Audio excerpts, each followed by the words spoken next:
West begins in Fort Worth, Texas, to around the globe. You are listening to Talk in the Night. And now, your host, Paranormal Phil. Thank you, and good evening, good morning, wherever you may be around the world, around the globe, or even in your own backyard. I am Paranormal Phil, and later on in the show tonight, we're going to be joined by my guest, Cassie Palomino, as we talk about her organization, Veterans Creed Outdoors. But first up on the Talk of the Night website, under the story of the day, veterans who find solace in the outdoors urge Congress to pass conservation bills. What does public lands and water mean to 5 former service members? There has been a rise in the number of people visiting national parks and other public lands and waters over the past few years all across the U.S. These places provide for so much for people who love nature and the great outdoors, but we are starting to lose more and more as more people are moving into these areas and taking up those public lands. That is why protecting them is so important. Of course, it comes to no surprise that the popularity in public lands and waters for many military veterans, after returning from combat and adjusting to civilian life, can be tough, but many veterans find peace and tranquility from being in the outdoors compared to the busy city life. And with that, more and more are calling to protect these lands so they can continue to enjoy them and find solace. You can read that up on the Talk of the Night website, talkofthenight.com, under the story of the day. Just click on the little source thing below it, and it will take you right to the story. So let's get into about my guest here real quick, and then we'll bring her on. Cassie heads up the Veterans Creed Outdoors veteran organization with a faith in Christ, our nation's heroes, and the outdoors. And their mission is to serve those who sacrifice for this country. They use the outdoors as a tool to make veterans, police, and firemen feel appreciated, loved, and wanted. They volunteer their time to take these brave men and women and their families out hunting and fishing around the country for free, to thank them for their service, help them get away from the stresses in their life, and help them be able to live in the moment. So please welcome to the show my guest, Cassie Palomino. Hi, how are you doing? Can you hear me? I am doing good. Okay. It just seems a little bit like you got like not feedback, but I'm not talking about the sounds in the background. I'm talking about where it's kind of like almost like an air coming on and off, and I don't know. I know. I felt like I lost service there for a second, or some reception. How's it now? Oh, it's okay. Yeah, I hear you great. Okay, yeah, I'm not hearing it now, so I don't know. Okay. So weird. Anyways. So tell the listeners a little bit about yourself and your organization. Okay, well, my name's Cassie, and I am currently right now the DFW co-lead in Veterans Creed Outdoors. We are an organization that is actually nationwide. I can't remember exactly how many states that we are stood up in right now. I think it's 13, mostly southern states, and we have a team leads.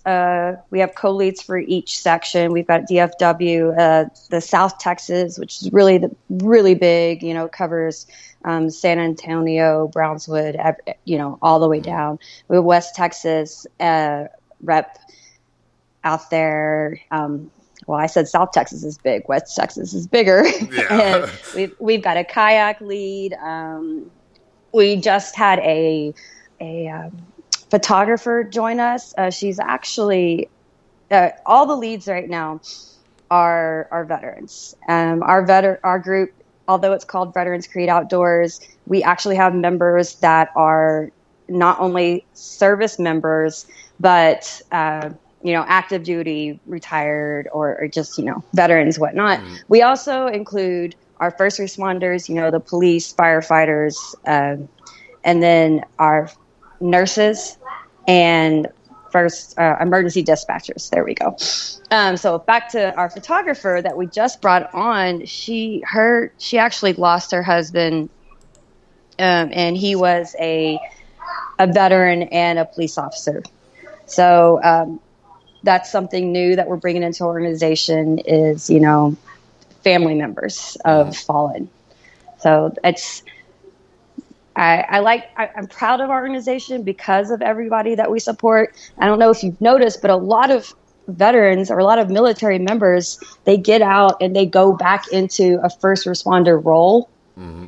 And so it's just second nature to us to take care of everybody. And in our group, I want to say almost everybody that we was either a military police in the military, or they are a civilian police officer. That doesn't mean we don't have any fun, though. I mean, I don't want that to stick in people's minds like, oh, my God, we're going to hang out with cops, because it's not like that. It's not like that at all. Not like that at all, because you're also hanging out with a lot of veterans. Yeah. I was trying to get some of my other coworkers, other members on, but they've got worse service than I do right now. So what we do as our leaders and our staffers is, we get together, we find, and we go out there and we talk to people, and we find people that will donate their land, their time, their pond, their deck, their boat, whatever it is, to taking some of our members out and doing something that's stress-free. All they have to do is show up. And it's a lot of the times we've found that some of these members, they really need it because they've lost that camaraderie that they had before, and where they're at now, and they don't have those brothers and sisters around them that you can just look at, and you don't have to say any words. You can just be there with them, and it's what they need. It's that blessing in their life that they need right then. And so that's just, that's what we're all about right now. And we do a little more than fishing and hunting too. We did just have a bass fishing tournament that was open to the public not too long ago over on Lake Louisville. But we try to do family events that include our families, and we've done petting zoos, local ponds that we've fished on, catch and release. We've done some horseback riding and a painting with a twist event, which was probably my favorite so far. But that was probably, for me, I was with a bunch of other female veterans, and it's just nice to be around people who have been through the same situations, the same environment, and we all can relate to each other and talk to each other, and we're on that same level. As I can tell you, in my life right now, besides Veterans Creed, nobody understands sometimes when I talk, or everyone's, I don't want to come out the wrong way, but they're all civilians. Yeah. And so I'm a female, I'm a mom, I'm a veteran though. And with everything that I've gone through in my life, being a veteran is probably, the best part of me and also the worst part of me. Yeah. And so having people around that don't quite get that all the time, it's rough. So and it gives the veteran something else to do besides sit at a VFW or American Legion. Right. And that's fun too. Don't get me wrong. I will go drink my very cheap beer all the time and hang out with people and shoot the shit. But, we like to also get together and do those other fun things and shoot guns. Go get the poles wet and fish some and hang out and just meet new people. Yeah. And of course, like me, I can't get to like the VFW. I don't have a vehicle, and the bus doesn't go right by a VFW, so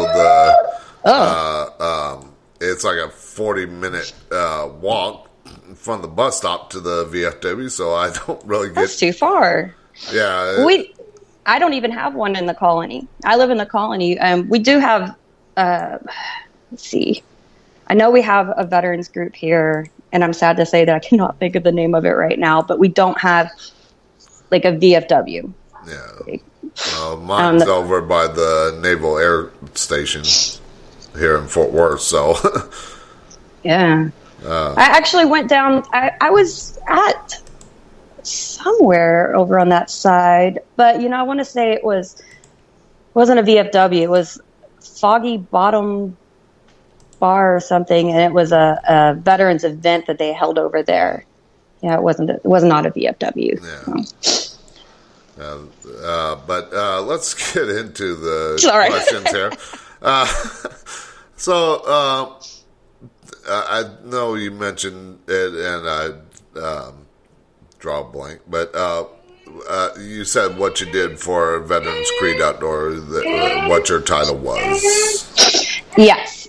I'm the DFW co-lead. So we have a lead. His name is Jamison Hurley. He's our Texas lead.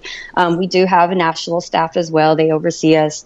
But our Texas organization is the largest. And I want to say I'm sorry if you hear a 4-year-old in the background. I prepped him on being quiet, but... That's all right. Kids, it's a little harder to control. Hold on, let me completely understand. All right, let's see here. Okay, sorry about that. I muted him. Okay, so I muted him. I muted myself and got on to him. I wish I was available, Toll. No duct tape was involved. Oh Lord.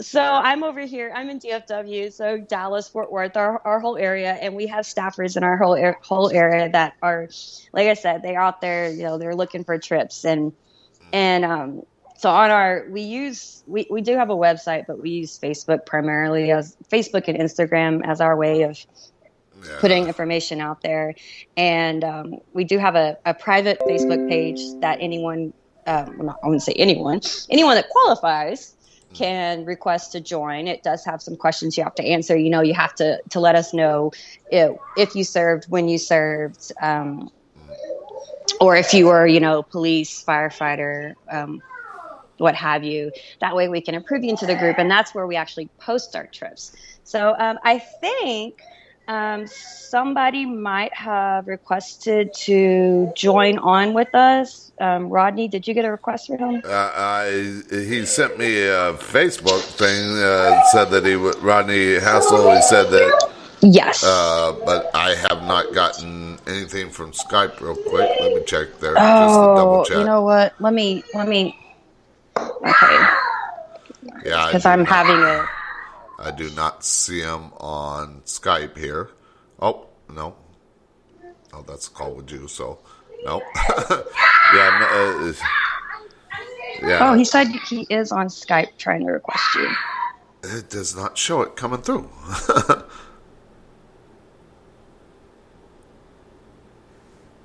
I do not see him. Let's see. New chat. No. No, I do not see anybody else trying to send a request.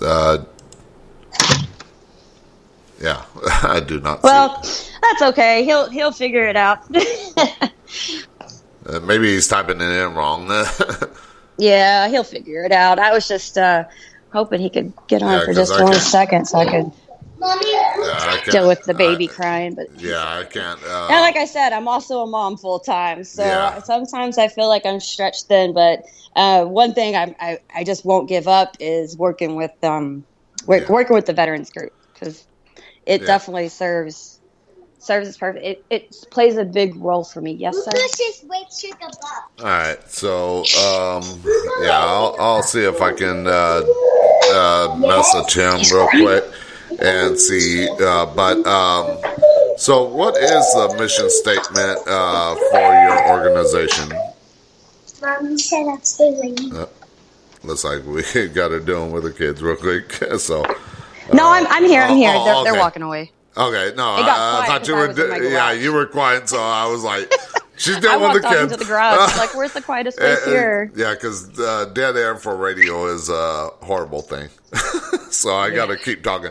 But no, let's see. I was going to send him a link to where I got so many things open. So but I was asking, what is the mission statement for your organization? Oh, you would have to have me pull up our flyer right now. Let's see. Yeah, I quit memorizing things when I got out of the Army, and I didn't have to go any more of those NCO boards. Yeah. After that, said something about connecting us through the great outdoors. See, that's halfway in my brain.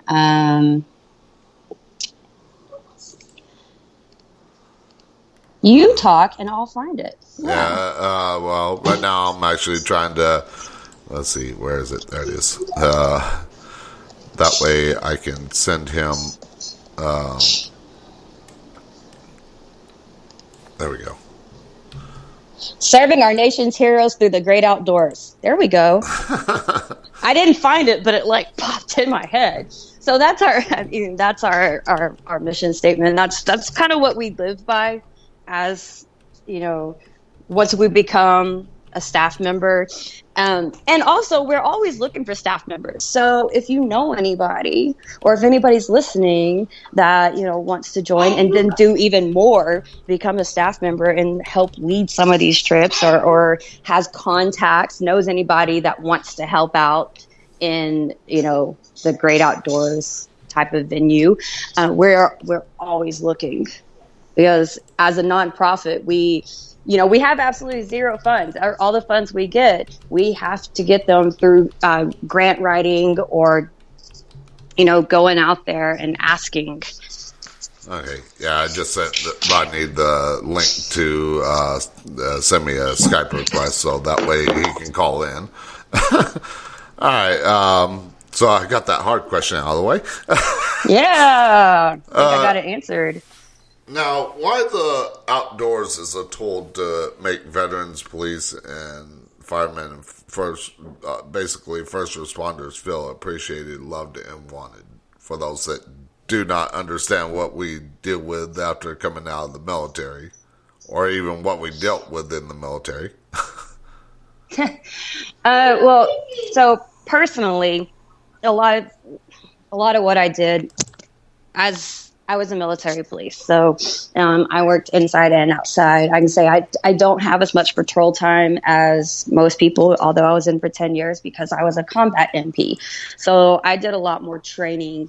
I was in the outdoors a lot. I did a lot of navigation, which, is crazy, the things we train on that I don't recall ever having to put in use. But that's neither here nor there. Yeah. My gosh. Thank God for this mute button. There we go. No, it was a quick mute. I had to. No, I finally got the thing from Rodney. Oh, yay. Rodney's going to come on. Okay. So, I told Jamie, I was talking to him yesterday. I was telling him my brain doesn't work after 9 p.m. So if he comes on, he can help answer the hard questions. All right. So we got Rodney on the thing here, I think. Maybe. I don't hear him yet. Yeah. Hello? Hey, there he is. There we go. Hey, bud. Hey, how's it going, Cassie? Hi. He just asked. You don't have to worry about video. It's not video. It's audio only. So. Okay. Yeah. I would say I enjoy being in the outdoors. For me personally, I like going hiking, and I like putting on my headphones and just being in nature. I fish. I'm not the biggest hunter, although I go once or twice with family. But for me, hiking and fishing, it's just peaceful. I know a lot of people don't have the kind of patience for those things, but to me, I just feel more connected with my environment, and it's quiet. Yeah, there's not a constant. Yeah, the busy city life and everything like that. I understand. Trust me, I've been trying to the past 4 years trying to get out to the country and move out there to where it is peace and quiet. Yes. Out where you can see the stars. Oh, yeah. Right?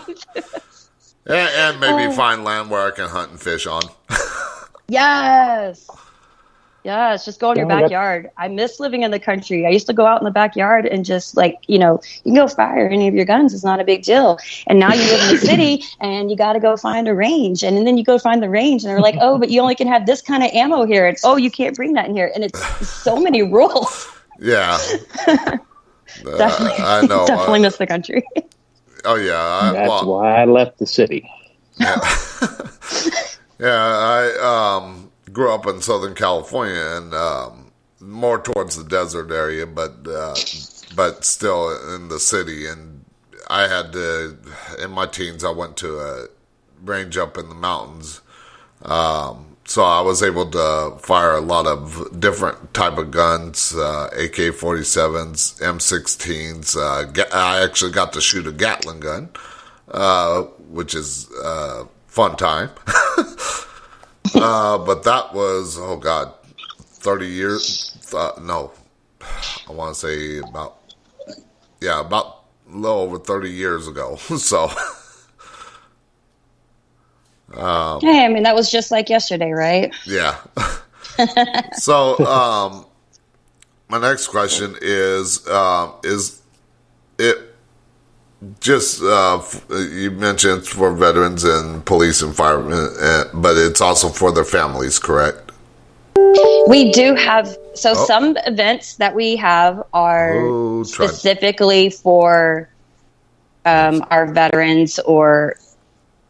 Okay, so we have family events, but our main group members are veterans, first responders, our nurses, emergency dispatchers. We are starting to bring in, I want to say, family members of fallen soldiers.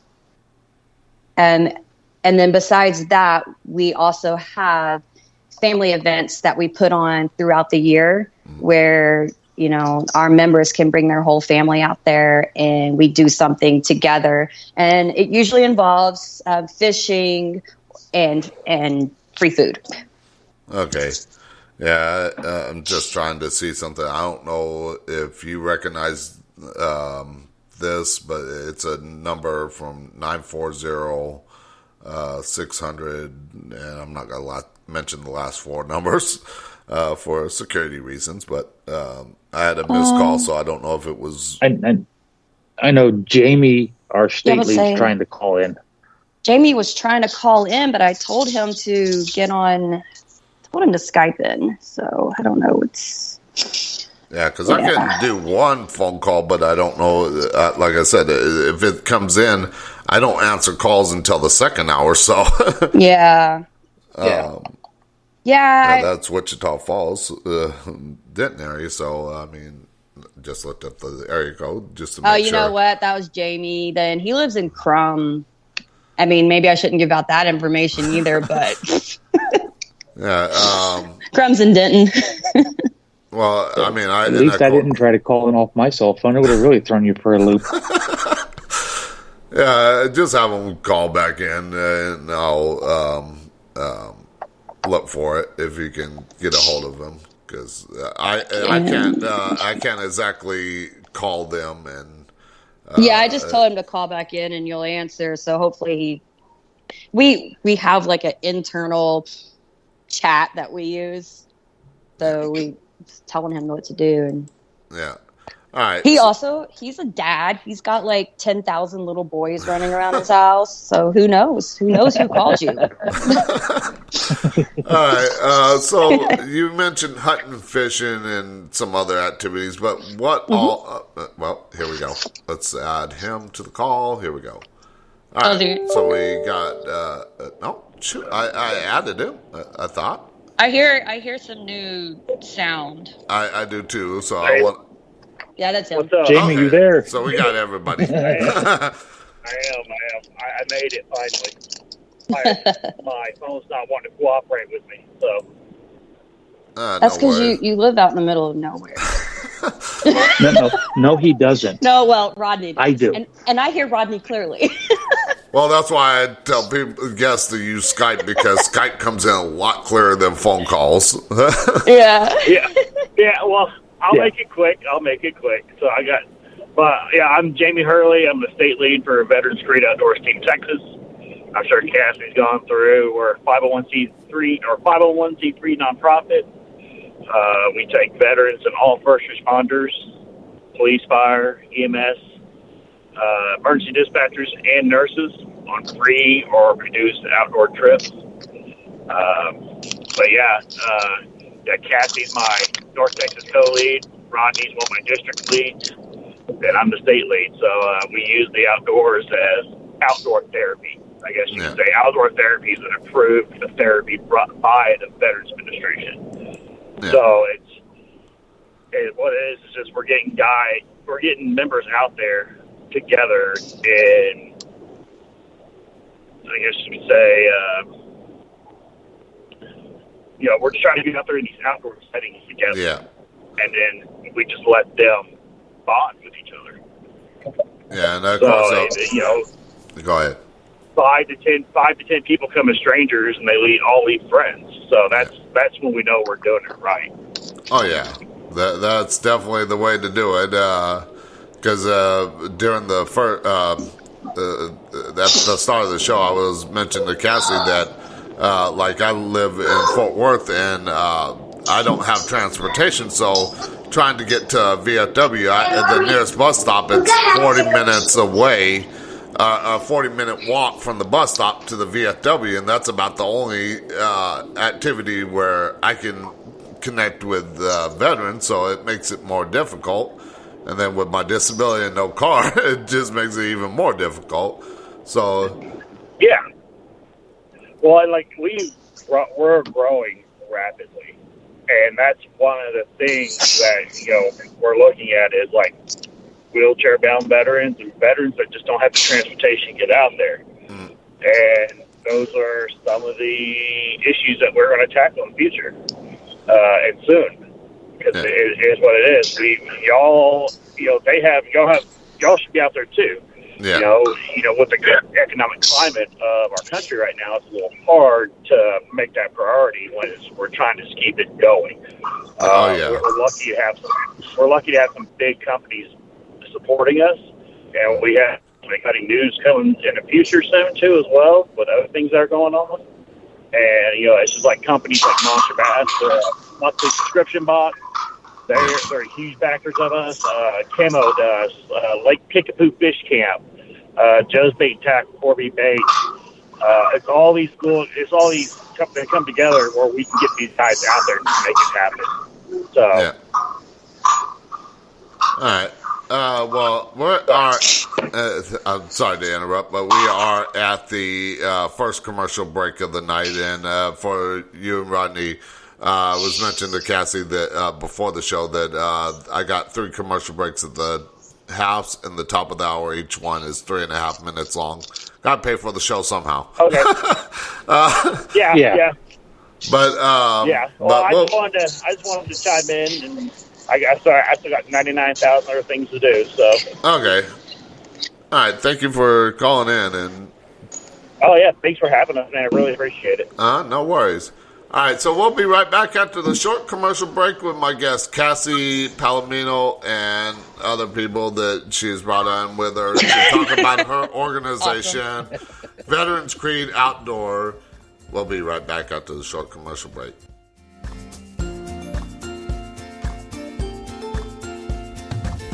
I got my bags packed, timeline on track.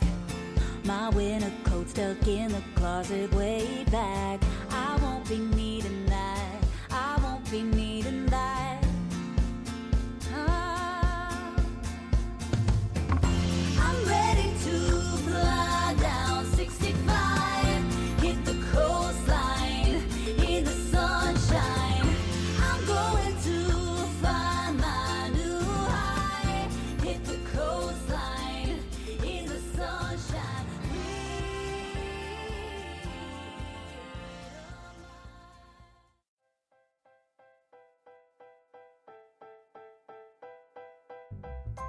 Do you have a talk radio, Facebook Live, or YouTube show and would like guests for your show but don't know where to go to get them?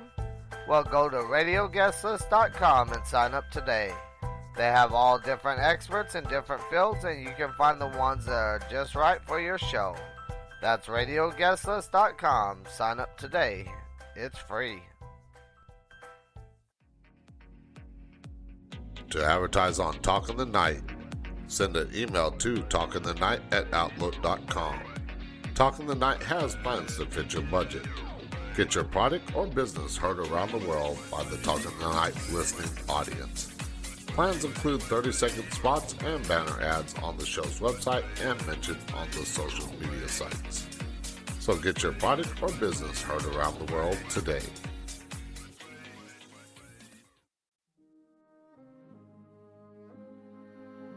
In honor of Memorial Day, Talking the Night will be offering 20% off store-wide on the Talking the Night merch store for the week of May 30th through June 5th only. So go to talkingthenight.com and click on the store tab and use the promo code HONOR22 at checkout and show your support for the show and the veteran that hosted it.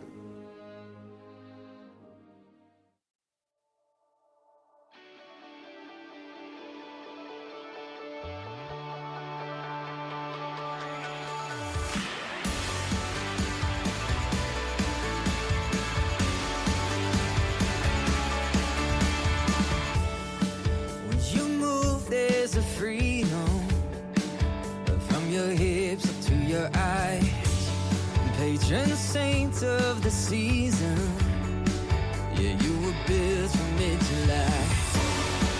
You got the glow of the sunset, you got the rush of the ocean waves, burning high like it's wanted, you make it feel like summer again.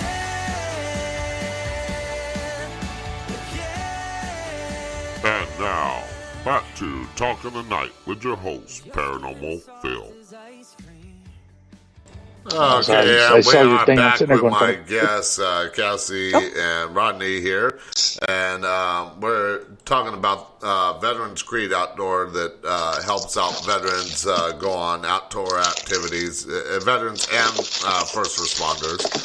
And before the break, we were talking about allowing families and everything like that into the fold of being able to go on the trips as well. But besides, and you mentioned during the first segment of the show about some of the activities, but what all outdoor activities can people expect? Well, honestly, besides the hunting, the fishing, we've got, there's a horse.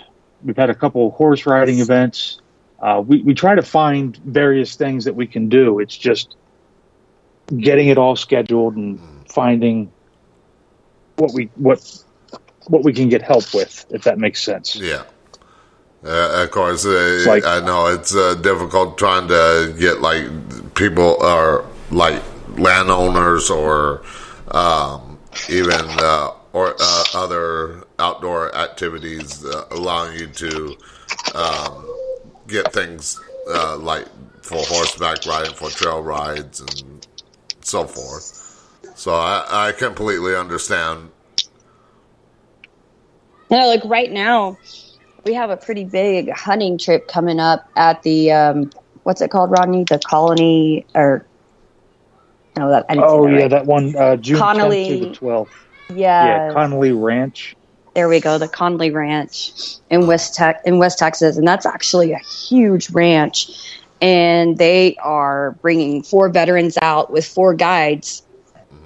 So they're bringing out 4 staffs and 4 veterans. So that's going to be 8 people, and they're providing everything. They're footing the whole bill.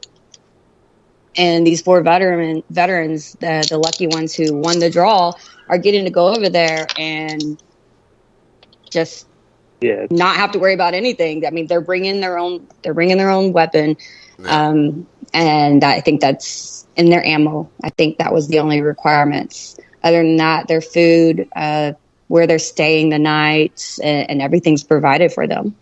Okay, that helps out now. Like for myself, I mean, I'm waiting till I get out to the country to get some firearms because, well, of course, I can't afford it right now. But in those kinds of situations where if someone wants to go on a trip and they don't have the right type of gun, or they don't have a fishing pole, or if there's something that they don't have, we all have something that they can use. We all have something that can be borrowed.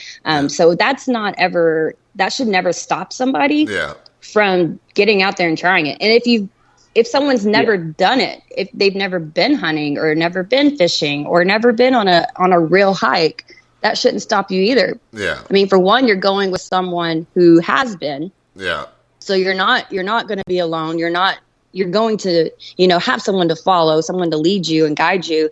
And if there's equipment issues or whatnot, I don't want to tell y'all how many guns all of us have put together and fishing poles, but don't worry, we got you covered. We don't want the algorithm picking up on that and shutting my show down. I did mention that it's a bunch of veterans, mostly cops. But like I said, I don't own any right now. I'm just waiting until I get out to the country, but it's not like I haven't fired anything. Right. Because and there's places that that you can go still, like, a lot of gun ranges, you can rent a gun to see, how you like it, or if you just want to get out there and just release some stress. Oh yeah. I know sometimes with some of the places we go to, they may even have, if they don't have a firearm to use. We've been to a place here just beginning of this year where they actually had firearms for them to use and had fishing poles. Yeah. I love how politically correct Rodney is saying firearms. I'm here like, your gun. Oh, trust me. Your bang bang. Boomstick, how's that? Oh, trust me. I talk about political conspiracies, and I actually was out in 2020 here in Fort Worth in the stockyards with a couple of guys that had AK-47s, AR-15s, Glocks, you name it. We were out there to show support for a bar that was planning to open during the lockdown, and of course the bar turned coat and ran. But we were still out there to show support and be like, you're not going to shut them down. So trust me, I know all about ruffling some feathers.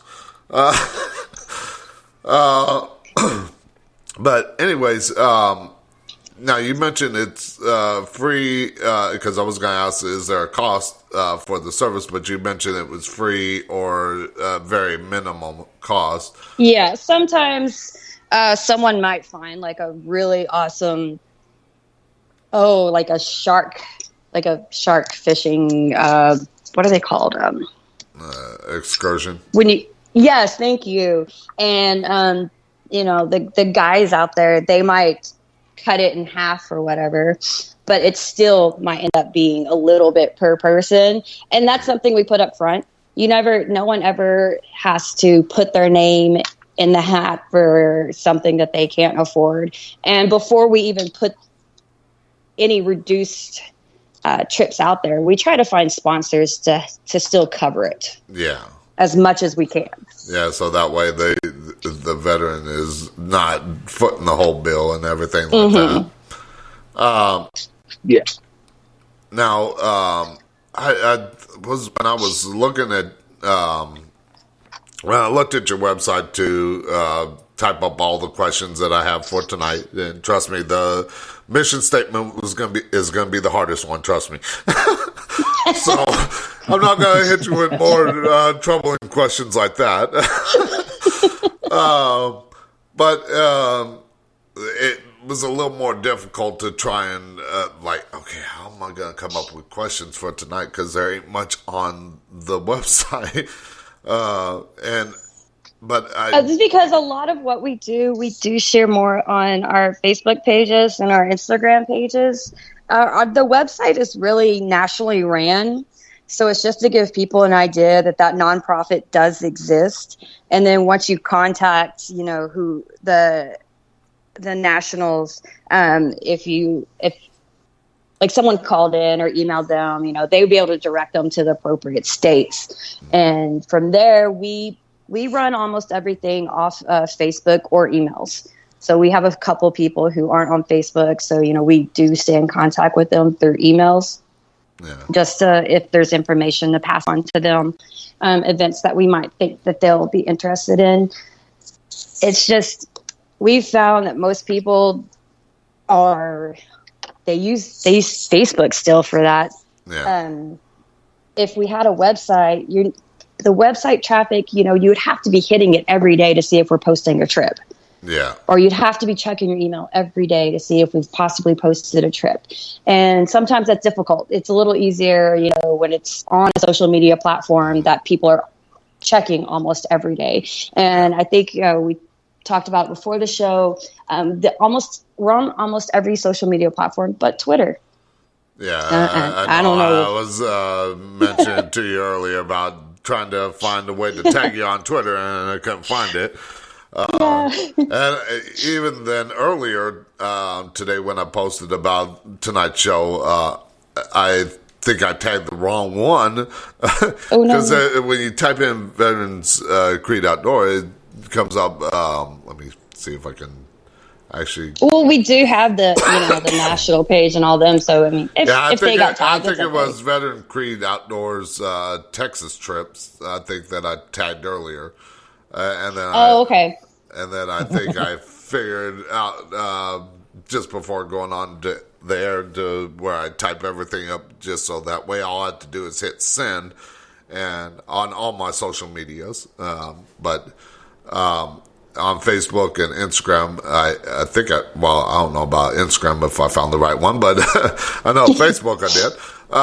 But at least that way I'm getting it out there, and shared it to veterans groups as well to hopefully tune in, because there are people that probably don't know about this. So, and this is why I did this whole week of shows for veterans, since I'm a veteran myself, and but I wanted to, in honor of Memorial Day and everything like that, just let veterans know there's more out there beyond before they kick the bucket. So yes, and there's a lot of. I mean, there's a lot of groups out there, depending on a person's interest, to get involved with.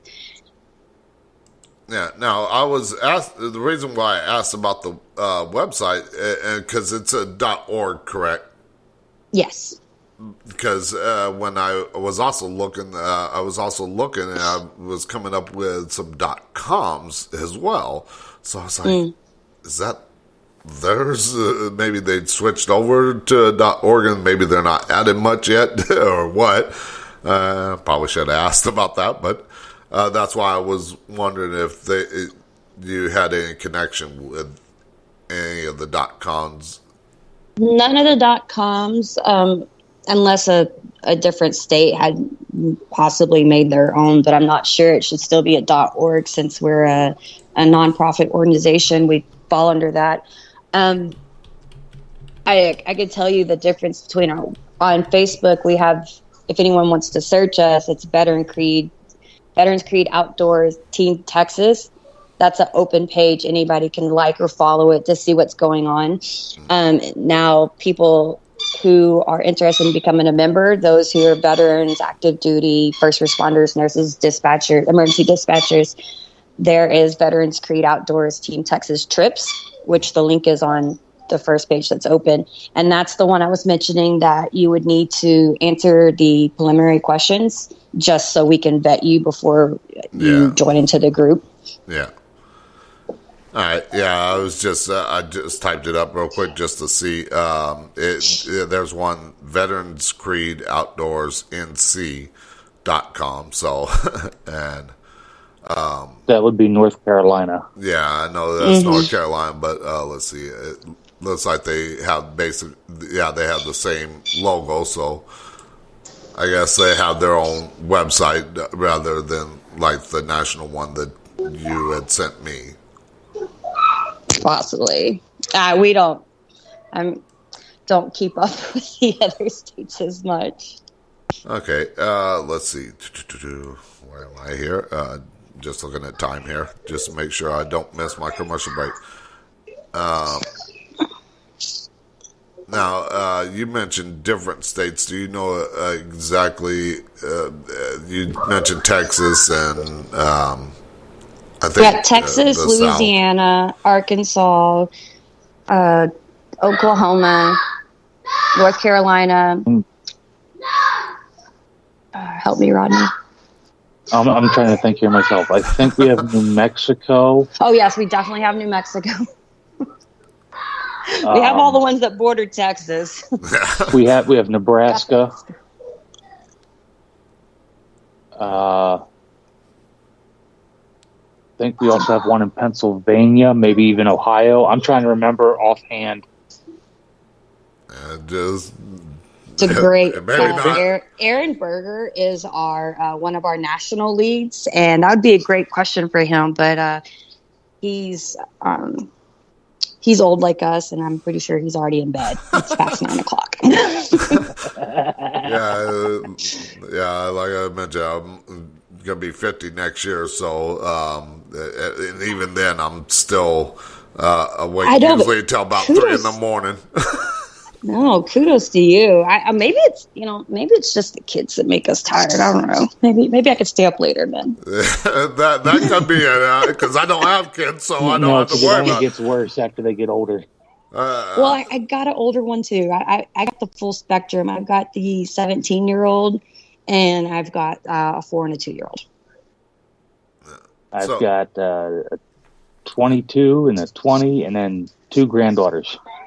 Oh, yeah, you got the big ones too. Yeah, that's a big gap. Yeah, like I said, I don't have kids, so I don't have to worry about that. I do have a cat, though, that likes to wake me up at 7 in the morning. It's like, no, go away.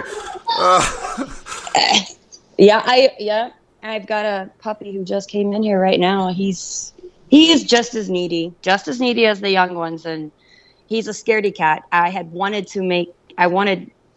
to train him to come out with me on the ranges and stuff, but he is afraid of any kind of gunfire or even fireworks, all of it. So he is not going to be a service animal. Yeah, you kind of had to train them early when they're young and slowly push them into it, not be like, okay, sit right there. Yeah, we could watch them run.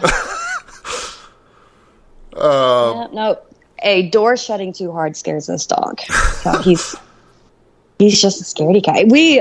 In all fairness to this dog, we adopted him from the shelter when he was 3 months old, and he had been abused, so never really thought he could be one. But still tried to ease him into a little bit. There's always a chance. Yeah. Right. He could have, but no. He's a kid dog. All right. Now. Which is duck hunting. We go duck hunting sometimes, and we have guys bring out their duck dogs, and those guys, those are some amazing animals.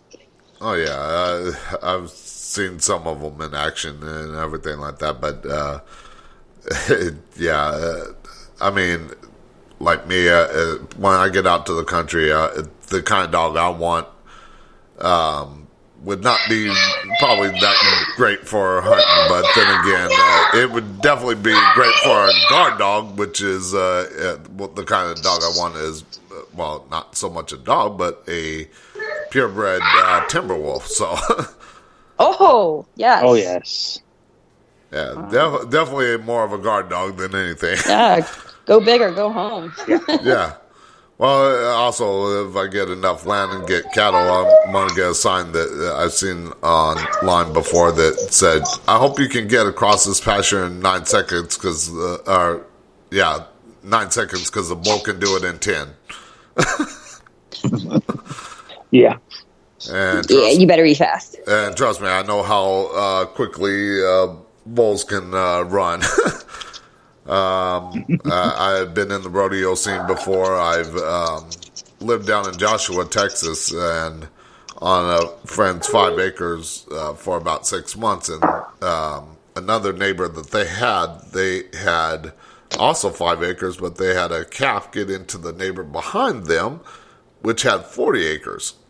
Oh. And they had some longhorn there, and our dumbasses decided, well, let's go over there to get the cattle and get that calf and get back in its own property on foot. We said, forget the horses, we'll do it on foot. Not 40 thinking acres. about, well, there was a segment that was narrow. It wasn't. It was a narrow area, and then it opened up into the 40 acres. And the narrow area was right behind them. Well, that's where the calf was. Well, there was also a longhorn there as well. And I want to say it was probably about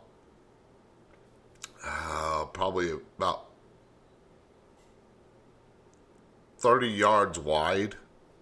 Maybe not even that wide, but it was maybe about 20 yards wide. But I told everybody, let's get on. We started pushing this calf down towards the corrals, so that way, because the owner of that property knew we were trying to get this calf. Mm-hmm. I said, let's push the calf down that way and get it in the corrals. That way we can get it back to its own property. Well, somebody forgot to open up the corral gates. And I told everybody, spread out so we can keep pushing it that way and it doesn't get past us on the other side. Well, I was the only dumbass that went on the other side. And as soon as we got down there and I saw that the corral gate was closed, the calf and this big longhorn were coming right back at me.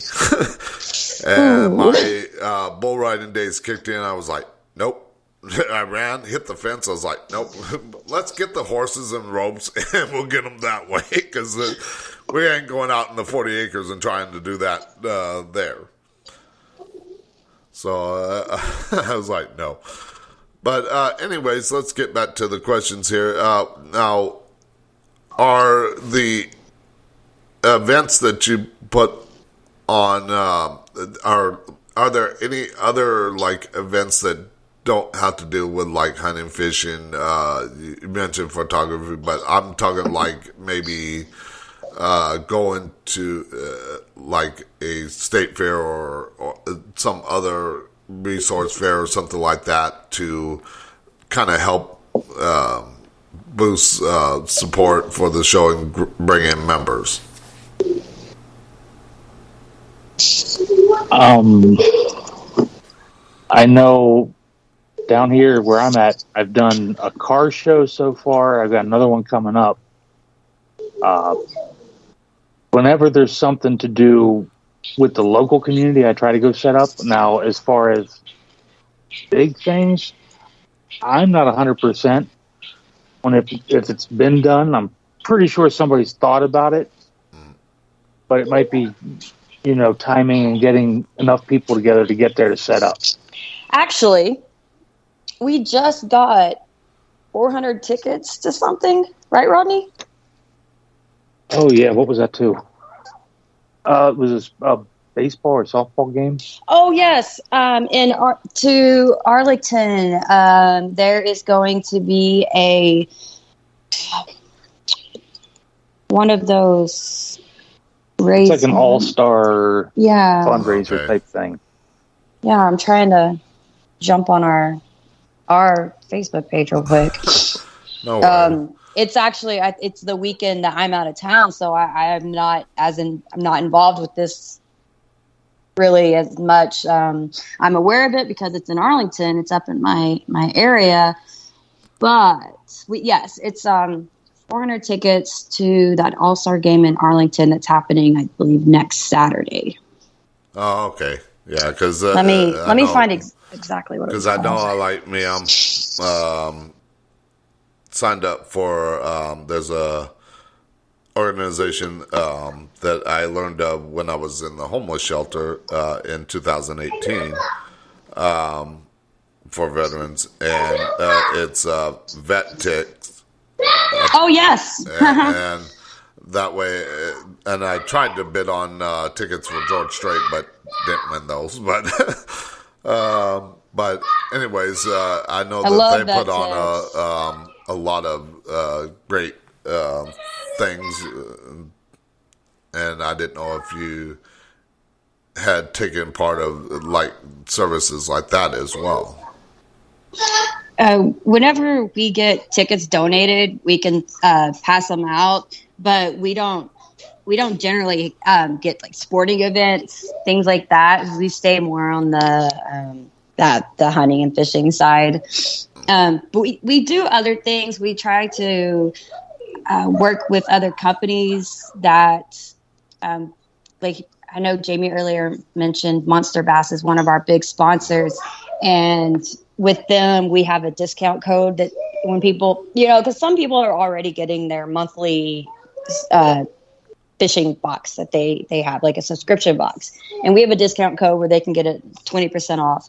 And then Soldier Girl Coffee, we have a code for them that if they're already shopping with Soldier Girl Coffee, we have a code that 20% of their proceeds will get sent back to Veterans Creed Outdoors Team Texas. And then I just found it. We have 400 tickets for our members that are in the Veterans Creed Outdoors Team Texas trips to go and view the Celebrity Softball Classic on June 11th, 2022 at Globe Life Field in Arlington. And so those were donated to us by one of our, by a sponsor that's been with us almost since the beginning of Veterans Creed Outdoors Team Texas, and that's Lake Kickapoo Fish Camp. This summer alone, they donated 3 fishing trips that are coming up. One's already been posted, and I believe the drawing for the names of that's going to be here at the end of the month, or possibly. Oh, it's got to be soon because I think the fishing trip's on June 25th. So with the 400 tickets, it looks like we still have a few hundred left. So if anybody's wanting to get tickets to this event, they just need to drop in their name and how many they want on that post. Yeah. Now, talking about fishing, I mean, like me, I got fishing equipment. I just don't have the equipment for hunting. But, but I did also, believe it or not, when I was in Boy Scouts, I learned how to hunt without a weapon, really. Just more survival than anything, because my scoutmaster was an ex-Army Ranger. So I learned how to dig the pits, make the spikes for catching smaller prey like rabbits and such. Not big game or anything like that. But I didn't know if that's something Jamie's wanted to put together for a while, and we've had problems just finding the land for it, is doing a survival course or maybe an overnight survival class. We have a survivalist that will teach it. We just haven't found anybody to donate the land that'll let us do that on it. Yeah, we had a area out in Southern California that was the scouts would go every Easter for this they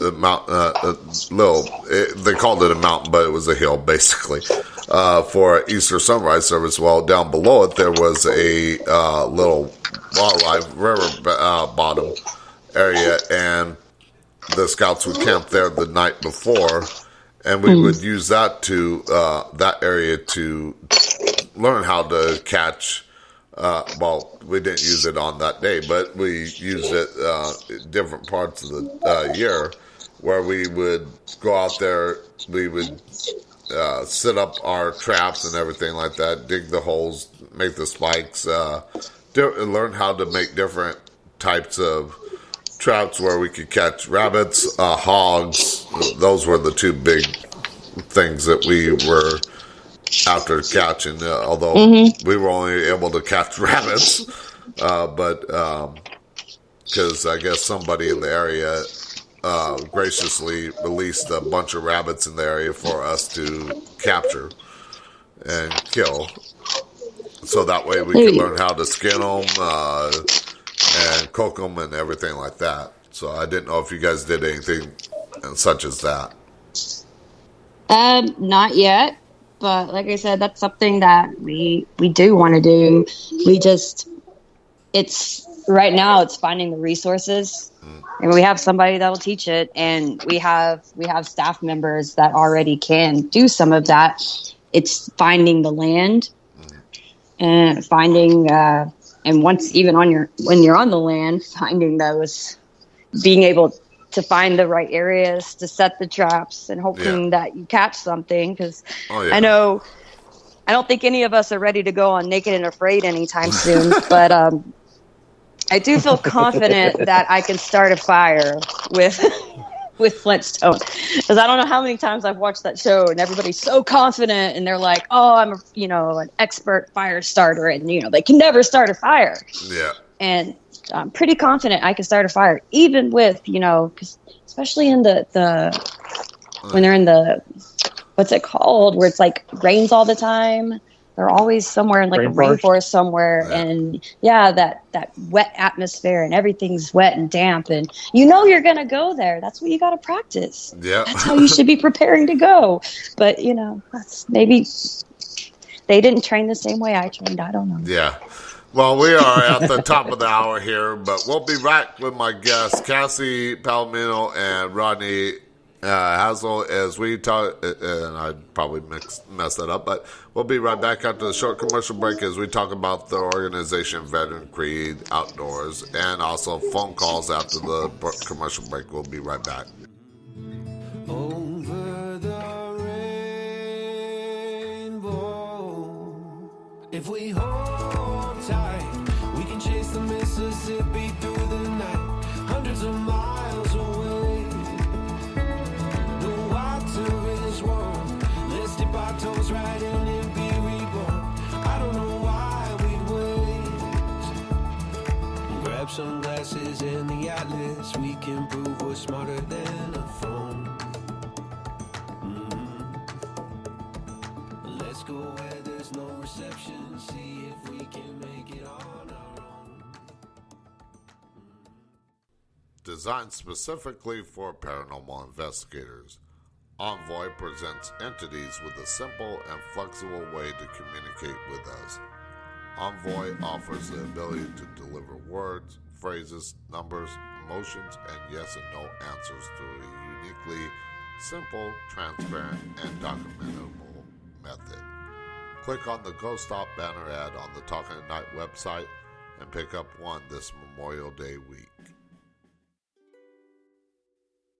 Go to spring.com and sign up to create your own design or choose from a design from one of the many creators on there.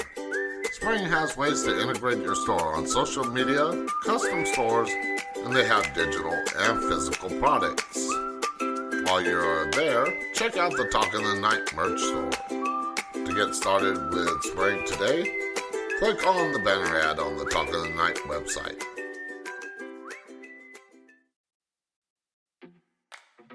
Go to the show's website and click on the links for each of my guests and purchase a book or other product that they may be promoting. Without them, there would be no Talking the Night. Whether you're interested in the paranormal, conspiracy, technology, health, relationships, or any other topic the show covers, my guests have something for you. Check it out today on TalkingTheNight.com.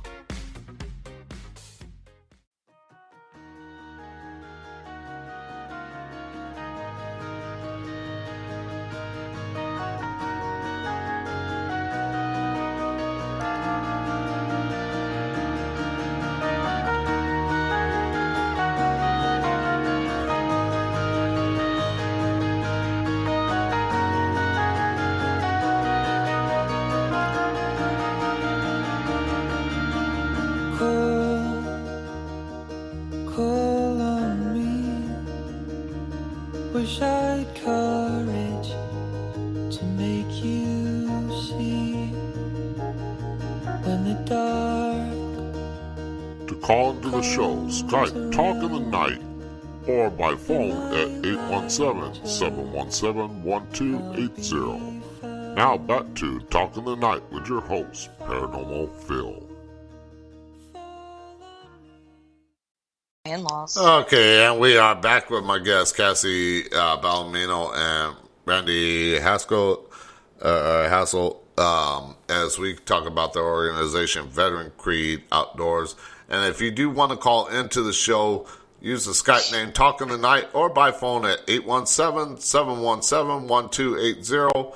Or go over to Spreaker.com, sign up for a free account. It don't cost a thing. You don't have to record anything. You can join the discussion, join the chat, ask your questions there as well. I do interact with all my listeners. So if you got a question, feel free to pop in, say hi, let me know you're listening, or ask the question. So getting back into the questions, trust me, it'll get a little bit easier with the questions. Now, you mentioned earlier that if people don't have the equipment, then people out there do have the equipment to loan you to do like the hunting trips or the fishing trips, correct? Mm-hmm, of course. Yes. I want to say, in fact, I mentioned that we just had a fishing tournament. Well, during that bass fishing tournament, we had a little mini kids shoreline tournament, and we had about 30 fishing rods donated to us. So every kid that came up that wanted to fish, they left with a fishing rod and a tiny little tackle box with them. Nice. I mean, I'm within maybe a 15-minute walk of a lake here, but I wouldn't fish in that lake. Just because I've heard some stories of what's in that lake, so I don't, and possibly what might be in that lake, so I don't want to fish in. I'm over by Lake Como, so a lot of cars and maybe possibly some dead bodies, so yeah, I'm not going to fish in that lake. Even though they say it's stocked pretty well with fish, it's like, yeah, no. Not even if I was hungry, I'm not going to fish in that lake. But I live right off of Lake Louisville, so a lot of times, we can walk over there. I mean, it's a 5-minute walk to the shoreline trail, and I'd send my teenager over there. We just go over there and just, go fish a little. Throw it all back. Come on. I could just walk down my property to the bank of the lake here at Lake Amistad and fish. Yeah, as I was mentioning earlier, I'm looking for a property out in the country to when I get the chance to move out there, which hopefully will be later this year or first part of next year. But I actually looked up on Land Watch and I found this one piece of property. I think it was a little over 6 acres. And it had its own private lake on it. I was like, oh, that would be nice. Yeah. There's quite a few like that out here, but they're probably 100, 200 acres or more. Yeah, I don't know how big. I mean, this lake probably covered half of the property, so about 3 acres of lake. So it was big enough for fishing and even a small boat, but I mean, it would be perfect for fishing and everything like that, and bringing be perfect for maybe a kayak, because we also have a kayak division or a kayak side to us. So you could always take a little kayak on there. Yeah, true. Get a workout in, do some fishing.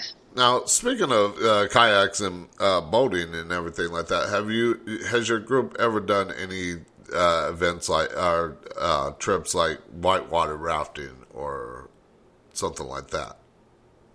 Because I know when going back to my days in the Boy Scouts, we went down the Colorado River from Lake Mead all the way down to Needles, California.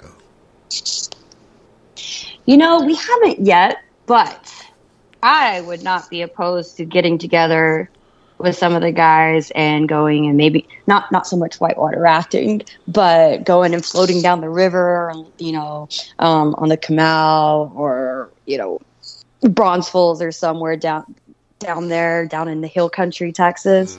That would be cool. Oh yeah, because I mean it's peaceful out there. I mean, we weren't so much real heavy white water, but there were segments where it was a little rough. Yeah. And then of course had to go around a dam too, so that was interesting. Yeah. That sounds like fun. I would love to do that. That's probably something more our maybe Somebody in one of our Arkansas Midwestern guys. states. Yeah. Yeah. They might be able to do something like that just because they have more access to that. We don't have as much, I want to say, here in Texas, we go float the river, Yeah. but it's never really going fast enough to Yeah. call it that. Now, does your organization, here in Texas, just mainly stay in the state of Texas for the trips and the events? Or do you go to other places outside of Texas? We as a team, we mainly do what's here in Texas. Now, we may at some point in the future team up with one of our neighboring states to do something, but as it is right now, a lot of what we do is just here inside of Texas. Okay. The members, though, once you're a member in Team Texas, they can always try to get on a trip in any of the other states. Okay. So the members aren't subjected to just staying in Texas because they're a member of Team Texas. That means they're a member of Veterans Create Outdoors. And if there's a trip that they find they want to put their name, because the way it works is we post a trip, we say how many people that this organization is going to bring out, 2, 4, 6, how many it is. And we do a random drawing. And so to enter that, they comment on that post with, usually we come up with the saying or the slogan. Yeah, we come up with some little silly slogan or saying, and they have to comment that. And then we do a random drawing when it's closed. And the people who are drawn, they confirm that they can go or not. And then once that's all done, we have a couple backups in case somebody, stuff comes up, family trips, emergencies, things come up. So we've got fallbacks and we have alternates. And so if they want to go to one of the other states and they find something they want to go on, they put their name in the hat. The only thing is it is up to them to get to that state, to get to that event. So when you're staying in Texas is already so big. It's almost like having multiple states here. Yeah. I didn't know if you guys plan like trips to maybe like another state. Like say, for example, people wanted to get together and hike down into the Grand Canyon, which I've done before. And that's a 10-mile hike down into the canyon, into a Indian reservation. You look at the top of the canyon and you look down there, you really don't see much, and you think, oh, it's going to be nothing but desert down there. And you get down into that Indian reservation, it's oasis down there. Not yet, but that's a goal. I'm trying to start us up a new hiking trip thing where we once a month. Usually we try to once a month have a family event. I want to try to once a month also have a hiking event / family event because you always, the more the merrier when you're going hiking. And so that's something that we already have so many places here in Texas that we can hike in. And then maybe, once we finally ran out of that, out of all the hiking places in Texas, we can move on and go to the Grand Canyon. Yeah. But yeah, like I said, I did it when I was a Boy Scout, and I learned a lot from the Boy Scouts. But I learned that if you ever hike down into the canyon, you better make sure you have plenty of water because you don't dare drink from the streams there. Like I said, luckily my scoutmaster was a ex-Army Ranger, so he knew about survival, and he said, don't drink from that stream right there, don't worry about the water. We'll have there's a spring coming up where you can get water from, but he said, until we get to that spot, pick up a pebble, stick it in your mouth, and suck on that for a while. That will help build up saliva in your mouth to where you will not be as thirsty until you can get to the water. So, I mean, it just different little techniques that I've learned over the years, even before my military service. Now, if they do, let's see, I'm trying to remember where I left off on the questions. Now, you mentioned okay, we did ask about the equipment that you provided in the transportation. If they don't have the transportation to it, they can get, there's usually a way that somebody can help them get to that location. Now, speaking of equipment, now, say somebody goes on a hunting trip and they're not trained to use a firearm for hunting. Do you provide training, or do you recommend them get training beforehand? It really I'll put the last place I did a hunting trip at, just south of Uvalde. They actually had a range there at the hunting site where they make sure that you were able at 100 yards, 50 or 100 yards to hit the target in a set area. Make sure the gun was all sighted in. And if you didn't, and I know some places may still do this, but I know this place did. It's if you were first time ever firing a gun, they would sit there and go over everything and whatnot. And we'll do the same thing with anybody who doesn't know what they're doing, as long as we have a place to be able to shoot prior to.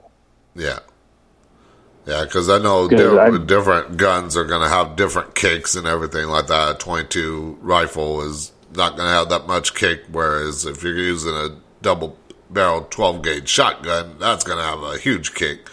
And people if they haven't fired a gun, they're not used to something like that. Yeah. Now, if I was wrong on any of that, Cassie, correct me. I'm trying to lay low over here.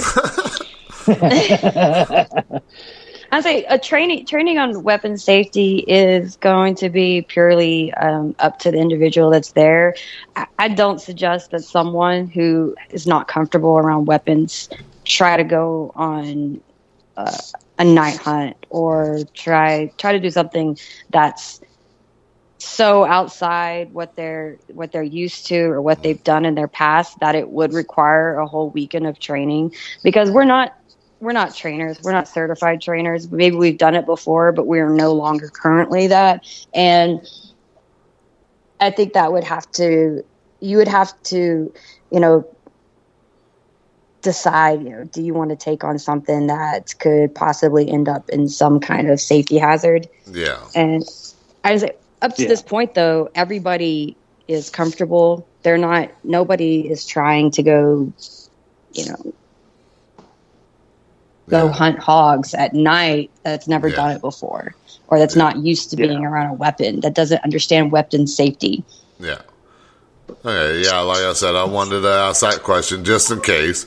Now, because like me, I might be able to fire a .22 with that kind of kickback, but anything larger, I don't know. Maybe an AR-15, but something that doesn't have a kickback, because I am disabled to where I use a walker or cane to get around. So it's a little more difficult if I happen to deal with balance issues and get that kick.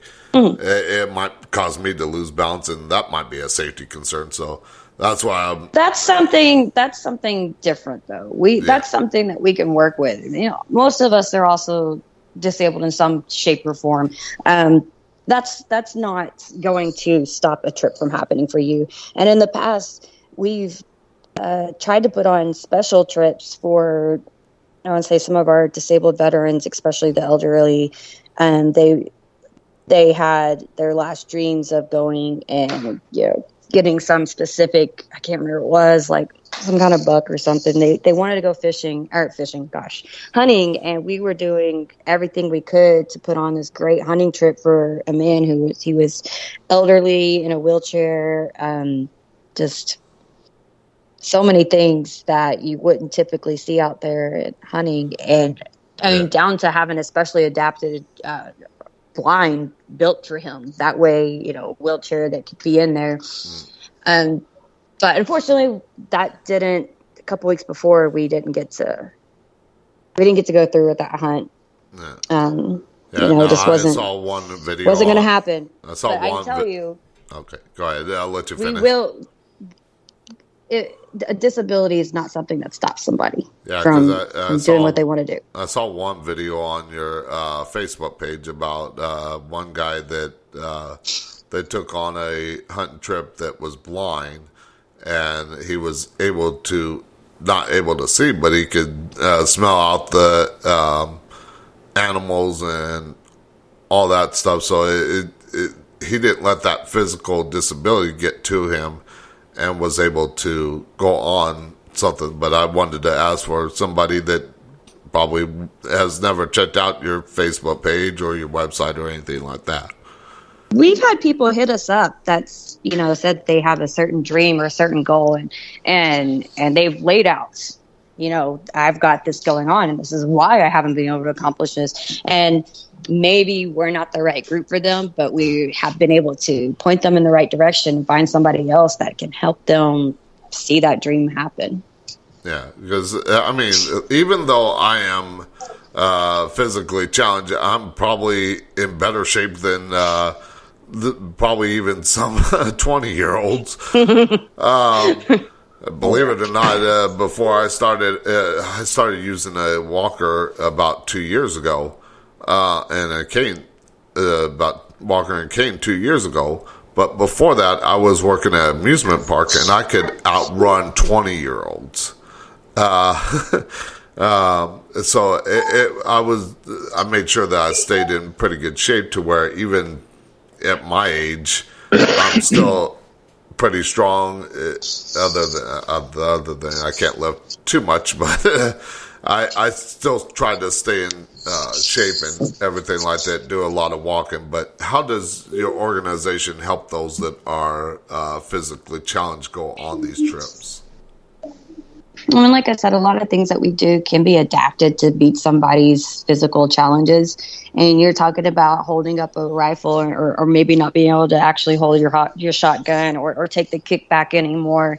We can help with that in a safe manner to, so that way you'd be able to still do that. There's all kinds of support systems out there. Plus, you would have a guide with you. You'd have somebody I call them a guide, but I really should be calling them a buddy. You would have a staff member out there with you. So if you were having that issue of not having the strength in your arm or just the endurance anymore because of the nerve damage or just the damage you've done to your body throughout your career and throughout your life, because life's hard. There's going to be somebody out there to help you adapt that. Okay. Now you mentioned and it's hard to give you an answer without knowing specifically what we're I'm just telling you, I'm not looking for specific answers or anything like that. Just whatever you can answer. If you don't know or anything like that, or it takes a while to look it up, that's fine. But now you mentioned a lottery system on selecting the members that go on these trips. How you mentioned that you use like a slogan. But how do you go about doing that as far as selecting the members for these trips? When we put out the hunting trip, we'll put out, when it is and everything that goes with it and when we're going to do the drawing. From the time it goes up to the time when we close it out for the drawing, whenever somebody comments our slogan or whatever saying we have for the hunt, we assign a number to them. 1 through, we start with number 1 and go through however many we need to for everybody that's there. And then what we do is, once we close it out, we do a random number generator on little things you can find on the internet. We put in like 1 to, let's say, 100. And we'll draw, let's say it's for 6 people, we'll draw 6 numbers plus 2 more for alternates. Okay. So it's not like we're sitting there going, oh, we know this guy, throw him in. No, it's, here's the numbers, we'll spin it, and that's what it comes up as. That number is the one that's going. Yeah, I think I saw that video of the little random spinning wheel thing with the number. So I was like, okay, I really didn't look too much into it, but I was like, okay, that's interesting. So I didn't think of it being like selected that way. So I was like, that was a random video to see on the Facebook page. It was probably attached to somebody's post somewhere, because we like to make sure that everything's open and we're very transparent, and there's no favoritism whenever people are selected. It is purely random. So many people put their name in a hat, and this is the drawing. We can't do anything. We can't help it pick or anything. Yeah. We also we don't even use it by name anymore. We assign the number as they put their name in the hat. We assign them a number, 1, 2, 3, 4, 5. So it's a number at that point, and the computer system doesn't care what your name is. Yeah. All right. Now, every single person that leads these trips, whether it be hunting, fishing, photography, kayaking, there's always somebody that is experienced to help the people on the trip. Now, as far as, say, like a hunting trip, how many guides do you have? Say you got like maybe 4 people to go on a hunting trip. How many guides would be there to help those 4? That's most of the places we usually go to. At least a couple I've been to, they provided at no cost to us or anybody else a guide who's come out and volunteered their time. And like we were at the one I was at, we had 6 of us, 8 altogether, not including us 2 staffers that were there. But there was 6 veterans, and we had 4 veterans, 4 or 5 veterans. I'm sorry, but they had 1 guide for each that was from that ranch. Okay. And then, So of course, you have us as staff location there also, so we can take pictures. Okay, so it depends on the location as far as how many experienced guides and experienced people to help. Yeah, because a lot of the hunting ranches and big game areas, they have like, okay, we want you to shoot a certain kind, not too young and not this kind, because every place has got the animals they want to keep around and let grow up, and those that they're using for breeding. Yeah. So they know what they're looking for. We can sit there and say, okay, that's a good age to shoot, but it might not be one in their thing that they want to lose right now, if you know what I mean. Yeah. No worries. I mean, definitely they want to keep the stock up so that they can allow more people to come out there and hunt. So it's completely understandable.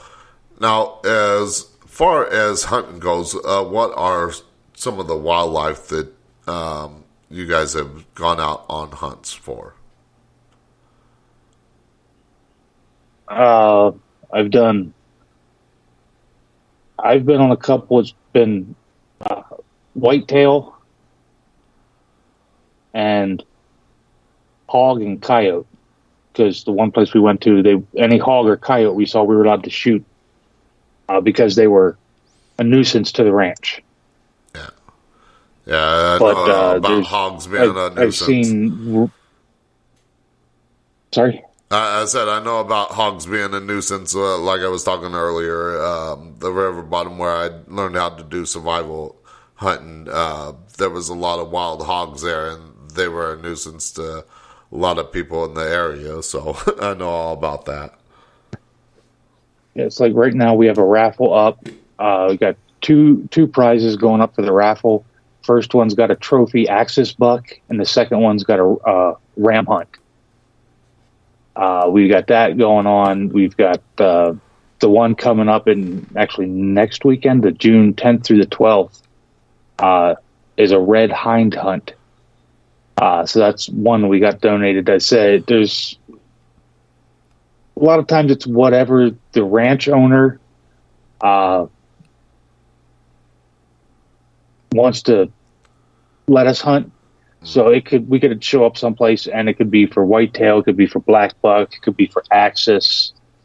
So I got one I'm trying to get everything finalized with out here where I'm at I'm out here in Del Rio, Texas. Yeah. We're getting ready to do a hog hunt out here with a gentleman that's his issue on his property. And it's basically as many as you want. Wow. All right. But we are at the last commercial break here of the night, so we'll get more into some more questions and start wrapping up things after we come back after the short commercial break with my guests Cassie Palomino and Randy Hassel as we talk about their organization, Veteran Creed Outdoor. We'll be right back.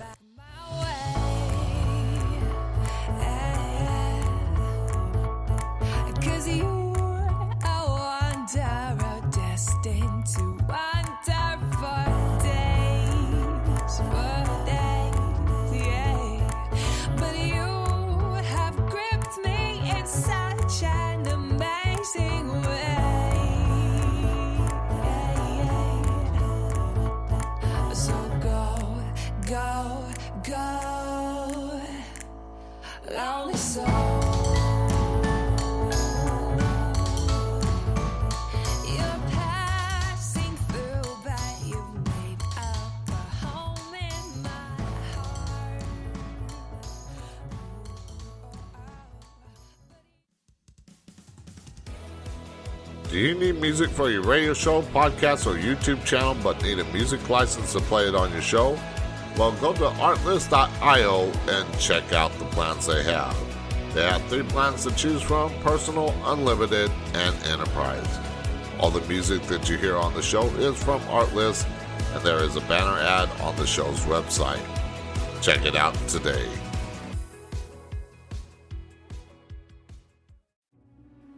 Do you love the strange, unusual, and weird unexplained mysteries? Do you like reading about the paranormal and other happenings?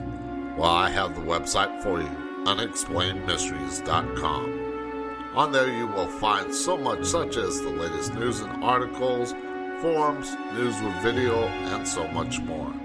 That's unexplained-mysteries.com, or you can click on the banner ad on the show's website to take you right there. Do you love history? Do you wonder what happened on this day in history? Well, check out history.com/this day in history and find out what happened on this day in recorded history. You can also click on the image on the Talk of the Night website under this day in history and check out one of the many things that happened. The show's website lists a different event in history every day, so check it out today.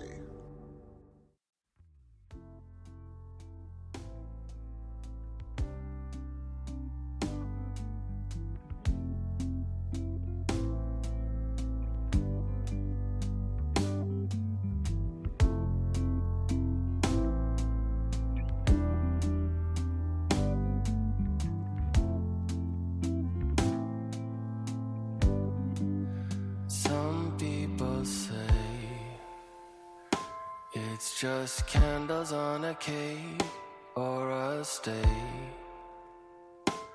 of mine.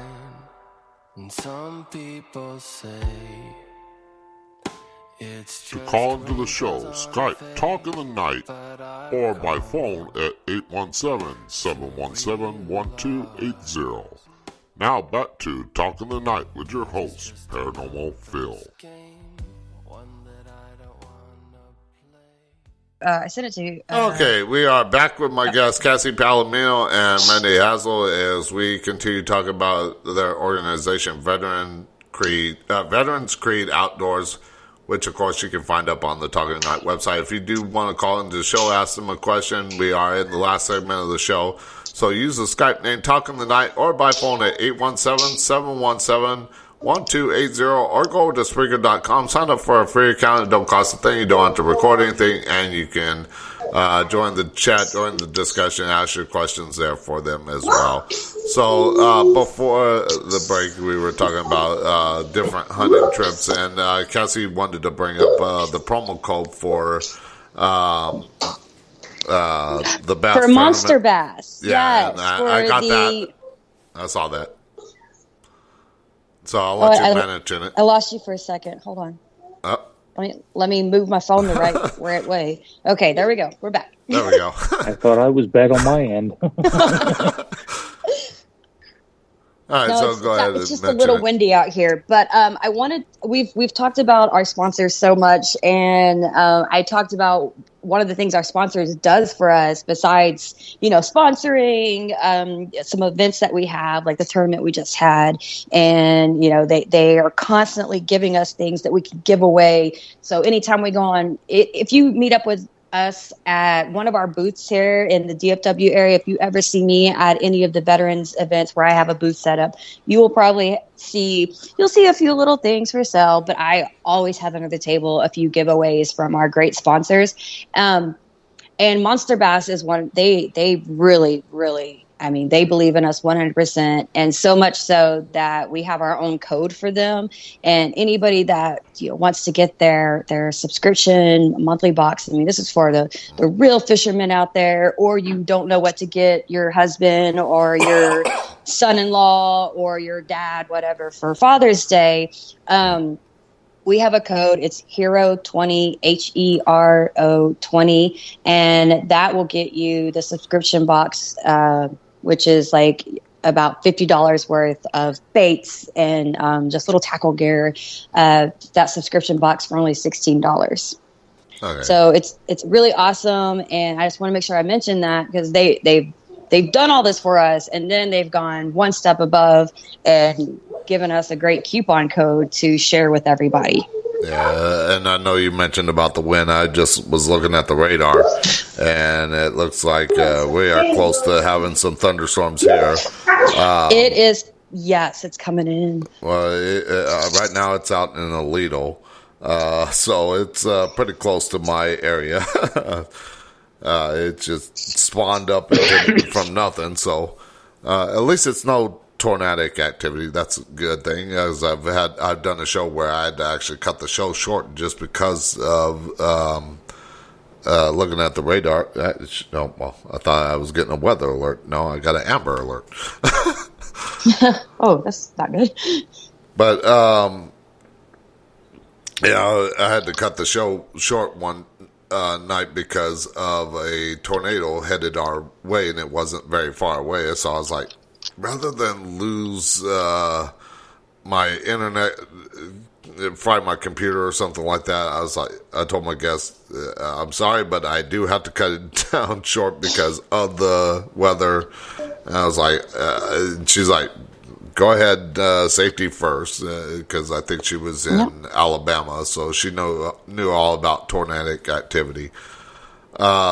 Now, before the break, we were talking about hunting and stuff like that. Now, do people need? You mentioned that they don't really necessarily need the firearm, but do they have to have a license beforehand to do any hunting or fishing?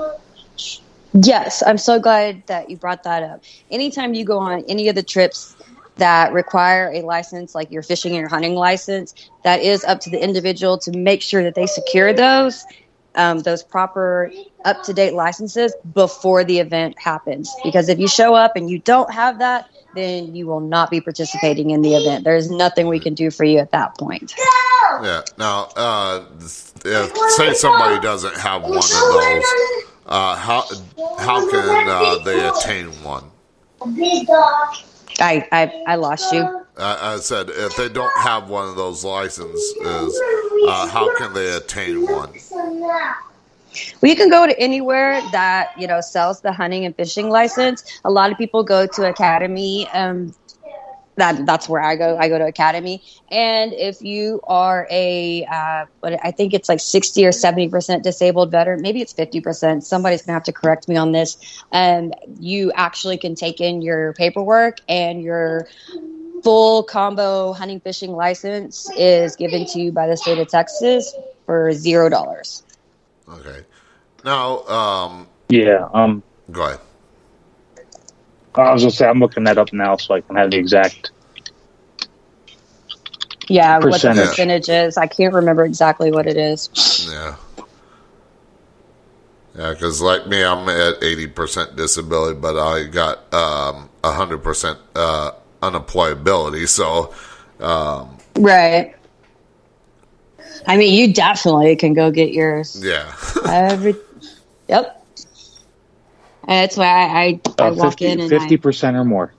Okay, 50%. That's why I kept backing myself down, because I'm like, I really think it was less. Yeah, 50%. And it's the super combo hunting and water fishing package.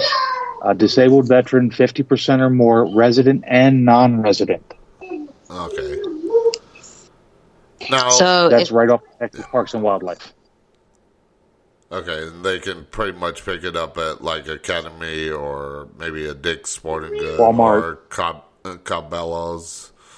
Right. And anywhere that's got that sign. Hunting, fishing, anywhere that does the hunting and fishing licenses will do it. Like I'm out here in Del Rio, so the only place I have is Walmart. Okay. And my local Walmart doesn't do hunting and fishing licenses anymore. So you really have to check. If you're going to go to somewhere like that, you really have to check with them to see if they still carry it. I don't know if I would want to try and get one from a Walmart anyways. I used to get mine from there. I mean, it was just easy. I could get everything from right there. But for a little bit, they weren't even selling ammo, and I stopped going even for that. So I'm not even sure if they sell ammo anymore at my Walmart. Yeah, mine, they cut back a lot of that. I was going to get like one of those airsoft pellet guns. Oh, the little airsoft. Yes. And not. I mean, they still sell the rifles, but I was going to get like a handgun, and they don't sell those no more. I was like, dang. But now, as far as like, say somebody doesn't want to go on like a hunting trip, but they do want to do something like that. Have you ever offered like paintball events? That, I'm gonna be honest, I can't recall, Cassie. If I'm wrong, say I'm wrong. No. Okay. No, but I am out here in Del Rio. I am trying to work with a paintball place to get us something to see if it's something we can do. Yeah, because I used to do some of that out in California. We had a big area where we did a lot of paintball, and it not only allows the veterans to be able to shoot a gun that's not lethal, but it could also help with well, actually, it might do hindrance too. I didn't think about that, but especially if they're ever been in combat, it might bring flashbacks. But you could use your military experience for like your tactical game, you know? Tactical, yeah. Be us against all the civilians. Yeah, out here where I'm at, it'd probably either be us against the local police or the border patrol. There's a lot of stuff that Veterans Creed, like we call them VCO Team Texas, wants to get into, and we're a fairly young organization. I mean, we're 3 years roughly, and a lot of that has been affected by COVID and the economy. Yeah. And right now, the economy's not at its best. So we're out there trying to get we're talking to a lot of people. We're constantly talking and networking and trying to get some of these really cool trips together. There's a place out in East Texas that does zip lining that I I have been talking to for a year and a half now, and just not getting, it's never the right time for them. And it's a lot of it has to do with the economy and with, just everything that's gone on with the lockdown. So that's why I was mentioning earlier, if anybody ever has any leads, or if there's something that they want to do and they've never seen a trip like that before, all they have to do is mention it to us. And behind the scenes, we're constantly working and hustling. And just because it's not out there, it's not posted, we're a nonprofit, completely 100% volunteer force. We're paid $0 for this. Yeah.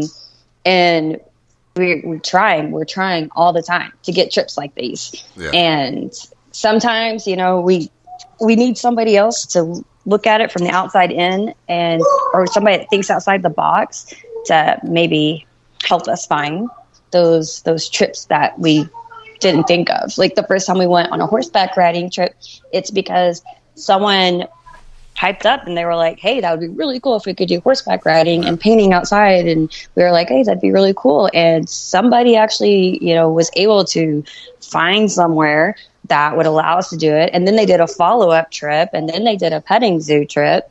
And I mean, but if that one person wouldn't have said anything, we never would have met these great, these guys down in San Antonio, and it never would have happened. Yeah. So, like I said, we're constantly networking, and we're constantly looking for input and for information and just anything from our members, from the outside community, from everybody. I definitely, if I find anybody, I will send them your way. Now, I want to add, because we're almost out of time here, but as far as like hiking goes, are like the trails accessible that you hike on usually are they some of the trails accessible for they're like easy, wheelchairs? they're beginner. Okay, so they're accessible for like maybe somebody in a wheelchair or with a walker or a cane. I even know some trails that are concrete, that have no stairs, that a wheelchair, a walker, a scooter could go on. So if I ever had someone say like, oh, I really wanted to go do that trip with y'all, but I couldn't because I have to be in this wheelchair, that's not a problem. I got you. Okay. Now, I know there's we mentioned national parks earlier, but since there's only pretty much one here in the state of Texas, Big Bend, has your organization offered trips to national parks? We haven't done any trips to national parks, but, most veterans with, I don't know if there's a specific disability once again, but, a lot of veterans can get into national parks free. And so I hope they're already utilizing that they have and taking their families to those parks and having fun. Yeah, that's why I mentioned that, put that story of the day up on my website about veterans wanting to preserve the national parks and public lands and waters, because it does offer that serenity, that tranquility, the solace of being outdoors and enjoying nature.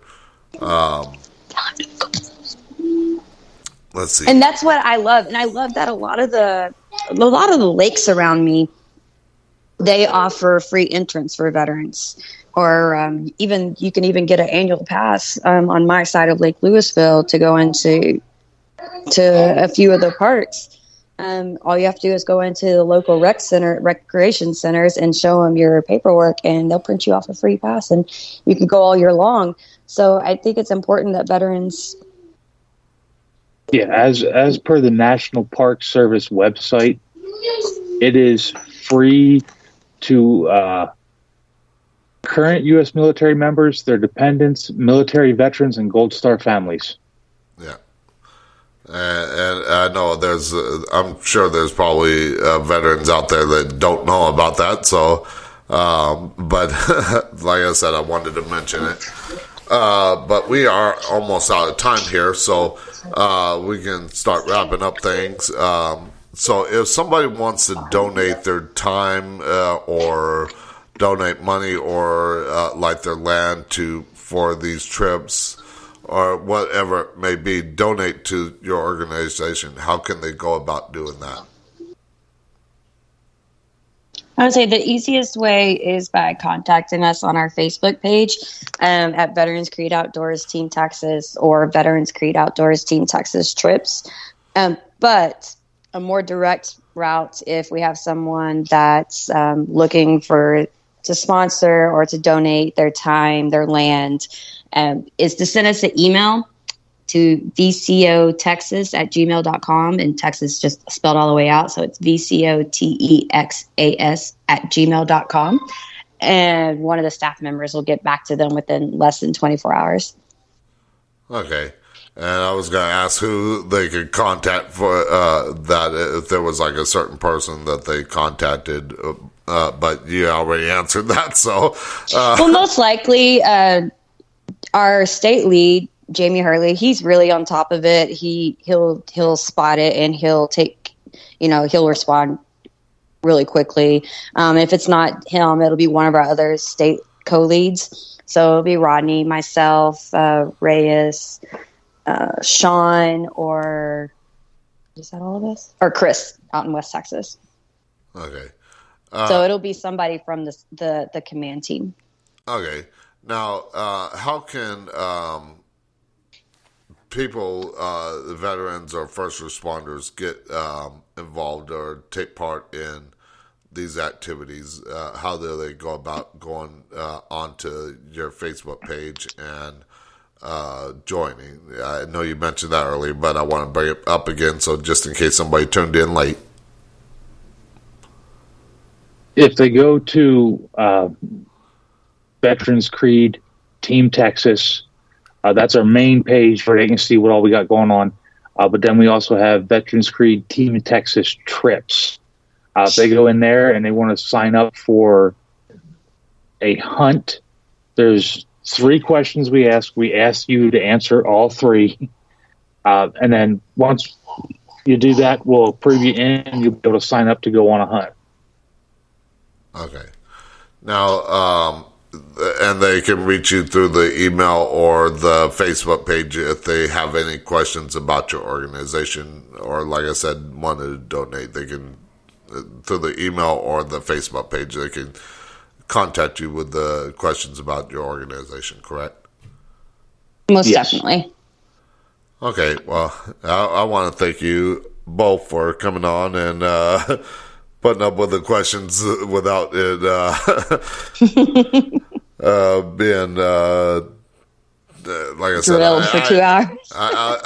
I've been doing radio for over 10 years, so I've learned how not to do scripted. I don't like reading a teleprompter, so I have trouble reading questions. Like I mentioned, that I like to ask questions, even sometimes that maybe you said something and it's not on my list of questions to ask, so I'll ask a question there, and that would throw off most people. So I was like, forget it. I don't like doing scripted shows. I like just going by the seat of my pants and doing it that way, but that's always how I've done it. But I do want to thank both of you for coming on, staying on for the full show. Just watching the radar again, at least it looks like it's moving up to the north and back to the west a little bit, so it looks like it might miss us for now until later tonight. So that's a good thing. Yeah, I just got a notification we got storms rolling in my way. So Down I think in we got Del Rio. this planned out just about. Yeah, it's coming right out from the Perfect Mexico timing. mountains. Oh yes. Oh yeah, there's one up by Newcastle that looks pretty nasty and headed this way, but it could always die out before then. True. Well, I also wanted to say real quick, thank you for having us on tonight, and thank you for bearing with us, and thank you for your service. Mm-hmm. Yeah.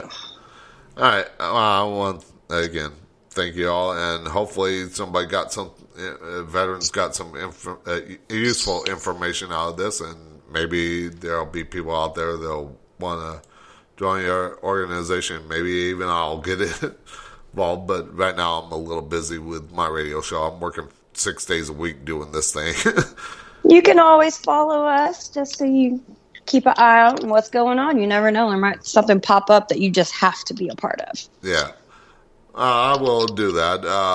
Yeah, like I said, I'm not only the show's host, but I'm also the show's producer, the booking agent, the sound engineer, the webmaster, the voiceover artist, the graphic designer, the all. I do it all.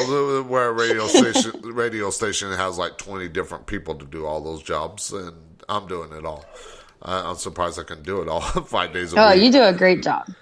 But again, thank you for coming on the show. And for those listening, tomorrow night we're going to continue our week of veteran shows here on Talk of the Night, as we're joined by my guest, Crystal Kazuba with Community Learning Center here in Fort Worth, Texas, as we talk about her nonprofit technical school that offers fully funded training with any of those, with one of their 7 programs that train them in different technical, mechanical jobs, forklift, electrician, and so forth, and office careers as well.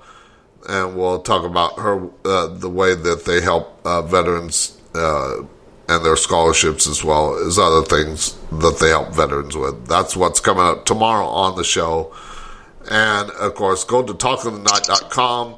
You can find out all the information about what I got coming up. And make sure that you like, subscribe, follow on all the show's social medias, Facebook, Twitter, Instagram, Discord, YouTube, and not so much LinkedIn, but there is a small LinkedIn. I think there is a LinkedIn thing on my website. I'm not too sure. I might not have that anymore. No, that's YouTube. So I might not have LinkedIn anymore, but definitely Facebook. I do have LinkedIn, but it's more networking than anything.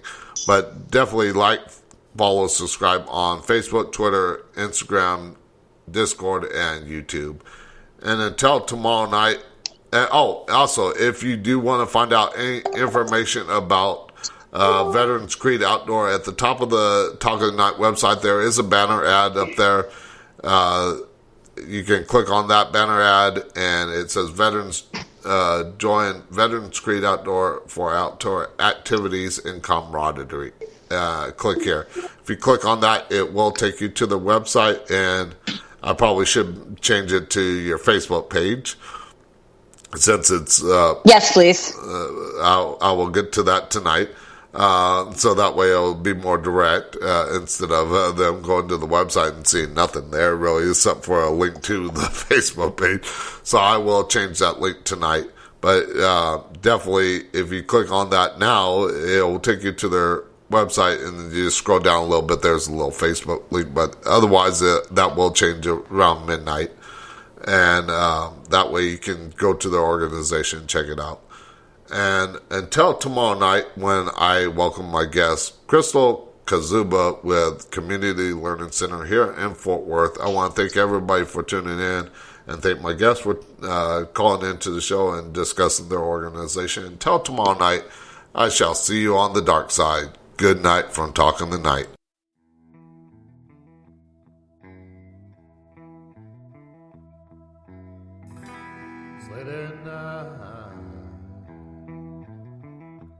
Darkness has fallen.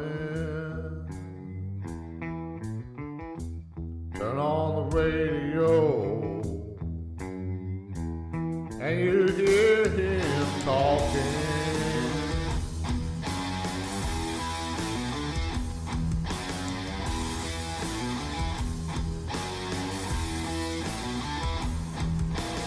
Listening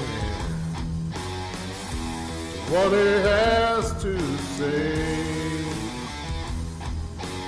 all about paranormal and all of the things. When he sounds off, you can